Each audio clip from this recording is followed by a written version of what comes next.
Talagang may lakas siya ng may lakas siya ng loob na sabihin ng gano'n.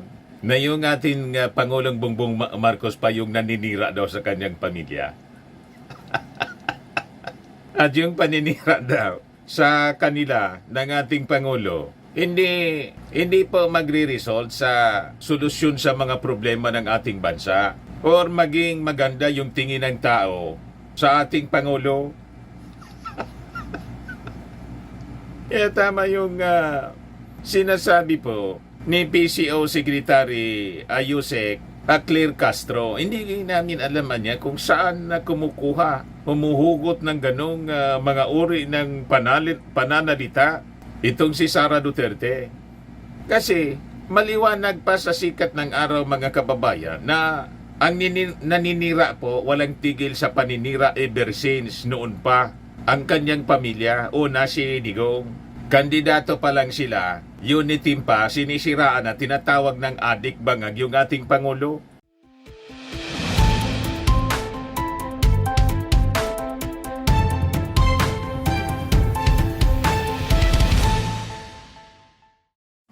Joke time muna po tayo mga kababayan.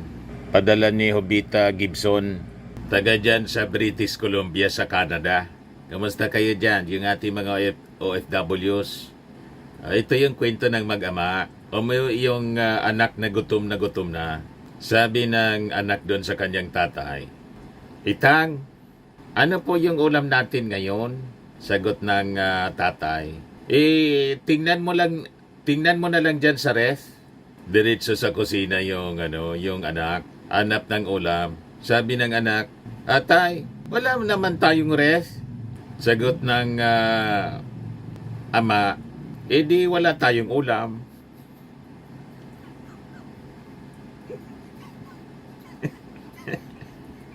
Kaya dali-dali yung anak na punta sa kusina, akala nakabili na ng ref. Excited pa naman. Wala mang ref.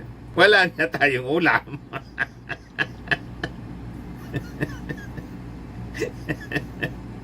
Ayos, hindi pa direktay na walang ulam. Pinatakbo pa sa kusina. Para tingnan kung may ref. Kung may ref na. Anyway, joke man lang po. Matik na, 200 pesos. Ito, kasama ka na rin sa raffle. Monthly raffle natin, 5,000 yung cash prize pag nabunot yung pangalan po ninyo. Pag hindi, qualified ka pa rin sa grand draw sa December po, 10,000 pesos na yung cash prize.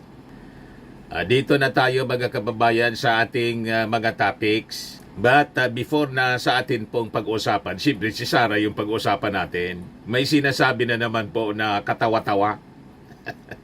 Sa Monday po, eleksyon na po. Huwag kalimutan na isulat sa balota ang pangalan ni Ben Abalos. Number 1 po siya sa balota, Ben Abalos. Pagka senador po natin, huwag natin pasingitan mga kababayan doon sa mga wala mang kakwinta-kwintang mga kandidato sa pagkasenador. Dito tayo sa pinakang kwalipikado at magiging katulong ng ating Pangulo sa food security.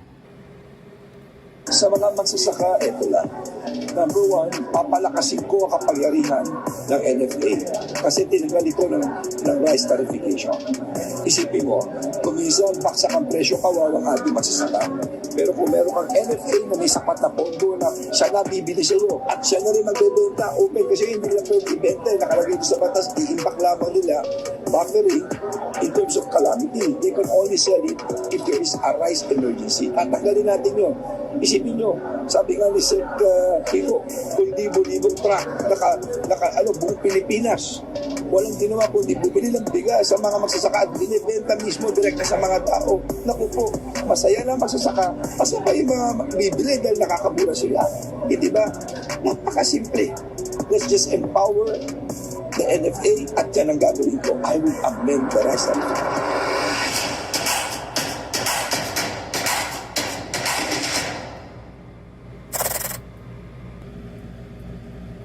Andito po ang Liga ng mga Barangay para sumuporta sa inyo. Nandito na po kami sa likod ninyo, Senator Benhar Abalos. Ang kuryente natin ay pangalawa sa pinakamahal sa buong Asia. 20 years ago, pinindigan ko ito kung ako'y congressman. Tumutol ako rito sa pagwis. The most overtaxed in the whole world ay ang kuryente natin.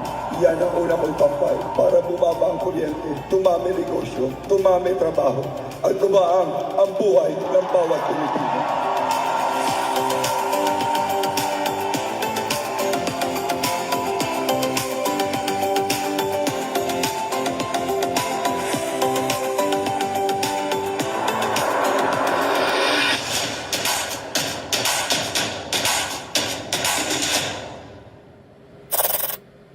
Dito na tayo mga kababayan sa ating topic.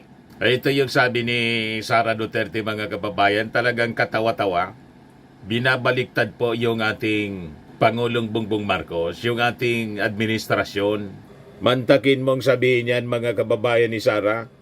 Sabi rito sa report ng abogado.com.ph, BP Sara to Marcos admin, vilifying us won't fix the country or make you look good.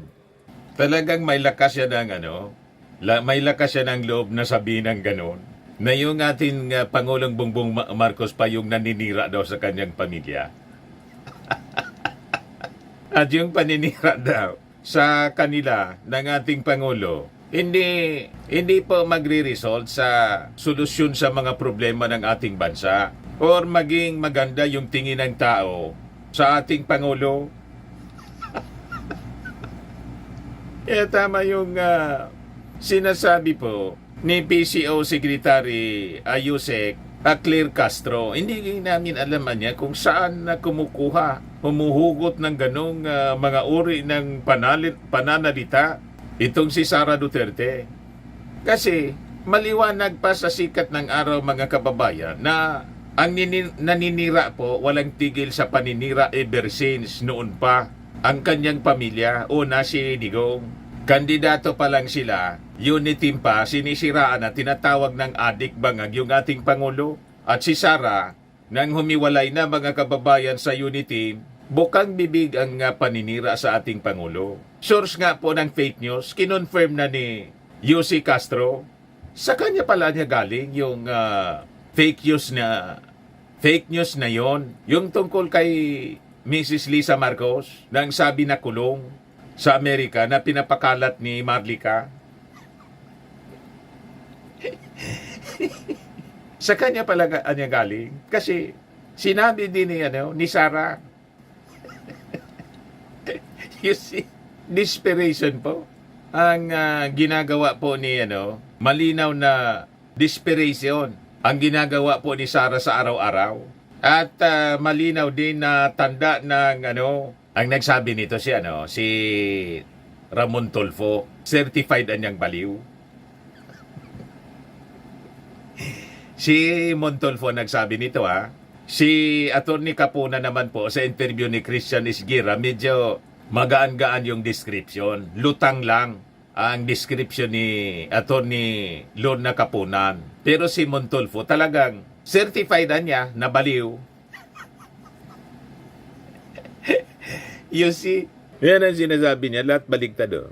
Vice President Sara Duterte said, no matter how much the Marcos administration targets its political enemies, this won't address the problems of hunger and poverty and will not boost the government's image. Hindi man kailangan i-boost yung image ng ating bansa, ng ating gobyerno, lalo ng ating Pangulong Bongbong Marcos, kasi yung imahe ng ating bansa maganda na.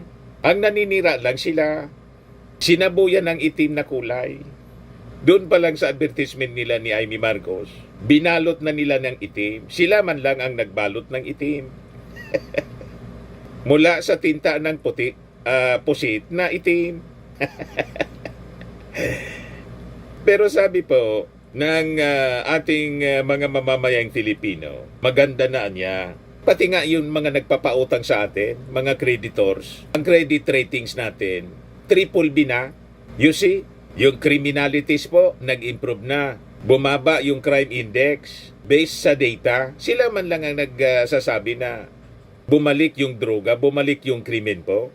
Kasi hindi nila matanggap na sa 3 years lang mga kababayan ng ating Pangulong Bongbong Marcos, nalampasan na po ng milya-milya kung ano man yung nagawa ni Digong ng tatay niya.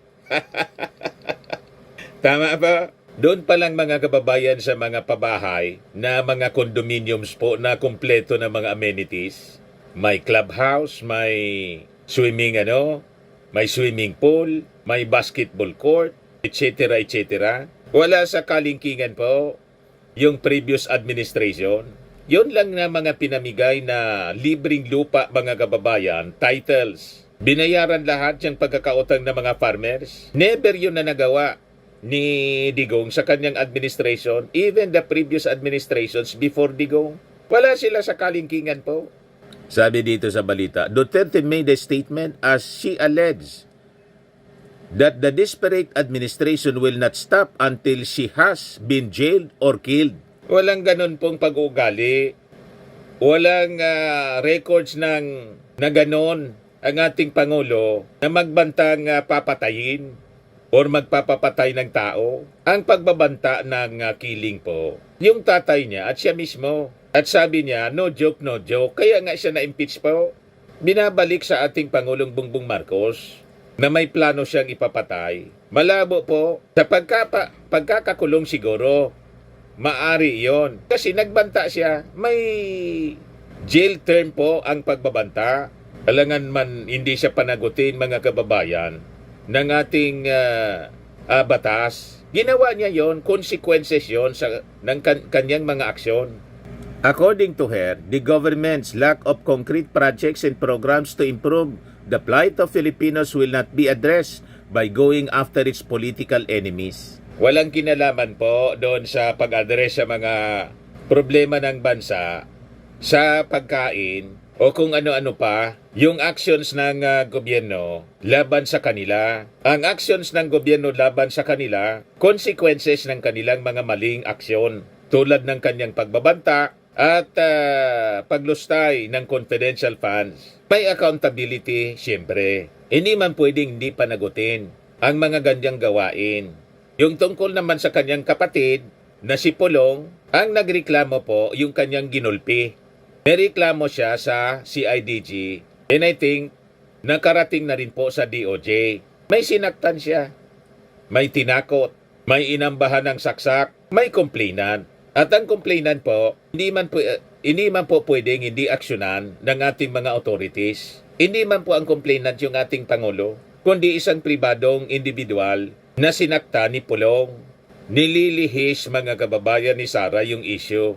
Sabi niya, even if it resorts to attacks, people will continue to experience poverty and hunger and face a host of other problems. Yung hunger po, ina-address na ng ating gobyerno. Kaya lang, nang magbenta po ng 20 pesos per kilong bigas, sinabi niya na pagkaing baboy daw. At hindi daw siya tutulong. Binakbakan ngayon ni Yossi Castro yung statement na yun ni Sara Duterte. Mamaya iparinig ko sa inyo. Sabi niya, hindi naman gusto ng mga tao na atakin nila ang kalaban nila sa politika. Ang gustong makita ng mga tao ay development projects at kapayapaan at kaunlaran. So, kahit anong atake nila sa amin, hindi pa rin mababago. Babango yung administrasyon, hindi pa rin makikita yung sinasabi nilang bagong Pilipinas kasi mararamdaman at makikita ng taon bayan yun.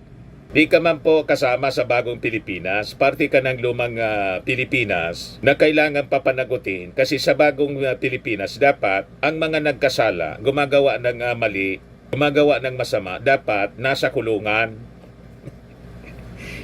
Dapat tinatanggal sa posisyon yung mga tao na masasama yung ginagawa sa gobyerno. Kasi ang konsepto po ng bagong Pilipinas, pinaliwanag sa amin po. Para magkaroon tayo ng bagong Pilipinas, kailangan bagong Pilipino, bagong pagkatao. Iwaksi yung mga masasamang ugali, tulad ng ugaling pusit, ugaling talangka. Yan ang bagong Pilipinas, bagong Pilipino. Hindi po kayo talaga makaka-adapt sa bagong Pilipinas. Kasi nandun kayo sa ugaling pusit, ugaling talangka. Di ba? Sabi ng Palasyo Malacanang, sabi dito sa report ng Inquirer, Palace slams Sara Duterte's vow not to help government achieve 20 pesos per kilo rice. Bumanat po si Yussi Castro. Tama lang ang banat ni Yussi Castro, hindi paninira. Sinusupal pa lang niya ang mga masasamang salita ni Sara. Sabi ni Yussi Castro, lumalabas po kasi talaga kung ano po talaga ang anyo ng ating Vice Presidente. Lumalabas ang tunay na kulay ng Vice Presidente bilang isang public servant. Ayan pakinggan natin kasi naitanong siya ng isang member ng Malacanang Press Club. Ayan po kay Vice President Sara doon sa Zamboanga. Sinabi niya na posible daw yung bentahan ng 20 pesos na bigas. Pero ayaw niyang ibahagi kung paano gagawin yung pagbebenta ng 20 pesos na kada kilo ng bigas. Kasi ayaw niyang tulungan si Pangulong Marcos. Ano pong reaction dito ng Malacanang? Lumalabas po kasi kung ano po ba talaga ang anyo ng ating Vice Presidente. Lumalabas ang tunay na kulay ng Vice Presidente bilang isang public servant. Sa pag-amin niya, na dito po ang kanyang sinabi, na imposible talaga ang 20 pesos na bigas, pero pwede siya. Hindi ko lang i-share sa inyo kasi ayaw kong tulungan si PBBM. Yan po ang tugon ni Vice Presidente ng Vice President. Sa pag-amin niya pong ito, na hindi niya i-share kung ano man ang kanyang kaalaman, kung mayroon man talagang kaalaman. Dahil nga sa ayaw niyang pagtulong sa ating Pangulo. Ito ay nagpapakita ng isang makasarili. Correct. Tandaan po natin, kung ano man po ang kaalaman na mayroon kayo para sa taong bayan, Buti kung ito po mayroon, dapat kung wala ay man. agad-agad na isinasagawa at hindi po dapat ito Sabi lang tinatiming. niya, may alam siya. Hindi ba na po naiisip ng Vice Presidente ang kapakanan ng taong bayan, lalo na po yung iba ay nahihirapang bumili ng bigas kahit na nga po mababa ang presyo ng bigas. Tandaan po natin, ang paglilingkod sa bayan ay hindi isang laro. Ang gobyerno, ang bansa ay hindi isang malaking playground. Huwag naman po sana maging asal bata ang Vice Presidente. Thank you, Yusek Claire. At bago po tayo magtapos, isa pa pong good news para sa miyembro ng Pag-ibig. Dala ng patuloy na pagtugon sa mga pangangailangan ng mga miyembro, mas pinalaki at pinadali na ng pag-qualify sa Pag-ibig Multipurpose Loan. Sa ilalim ng mas pinag-igting o pinagbuting Pag-ibig MPL, maaari nang makahiram ang mga miyembro ng hanggang 90% ng kanilang kabuuang Pag-ibig regular savings. Mas mataas ng 12.5% kumpara sa dating 80%. Para sa mga miyembro, dinagdagan at in-upgrade ang kanilang regular savings, lalo pang tataas ang kanilang loan amount dahil nakabase sa kanilang ipon ang kanilang mahihiram. Sa kabuuan, mas malaki ang maaari matanggap ng mga miyembro mula sa MPL upang lalong makatugon sa kanilang pangangailangan. Ang mga pagbabagong ito, gaya ng mas mataas na halaga at mas mabilis na eligibility ay ipatutupad din sa ibang short-term loan programs ng Pag-ibig tulad ng health and education loan programs at calamity loan. Pinaiksi na rin ang panahon para maging eligible ang mga miyembro sa pag-avail ng loan. Maaari nang mag-loan ang mga aktibong miyembrong may 12 buwang hulog sa Pag-ibig na mas mabilis ito kumpara sa dating requirement na 24 na buwan. Dahil dito, mas maaga ang maka-access ang mga ng pondo ang mas nakakaraming miyembro para sa kanilang mga agarang pangangailangan. Panoorin po natin ito.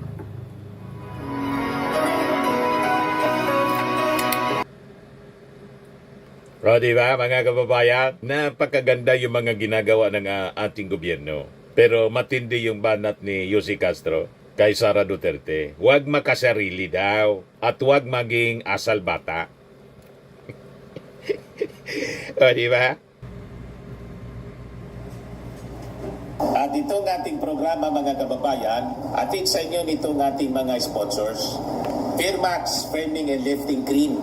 Pinapay po sa mga pulses in affected area. Mainam po ito sa mga pains at paninigas ng mga kaso-kasuan.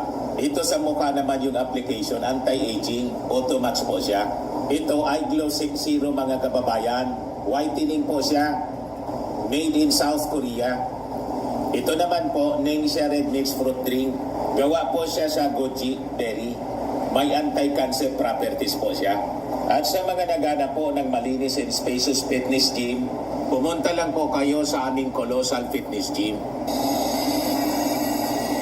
May Grab ka rental din po kami. At bills payment po sa aming office. At saka sa mga mahilig po sa mga imported bags, manood po kayo sa live selling ni Madam Aileen Rosales sa kanyang Aileen Closet po. Pati mga shoes, ito yung kanya po. Ito yung kanyang page. Kita ninyo, napakagandang mga online selling po siya. Si Madam Aileen Rosales. At cellphone number niya po, 773-798-7816. Ito naman po yung bago naming product na binibenta online.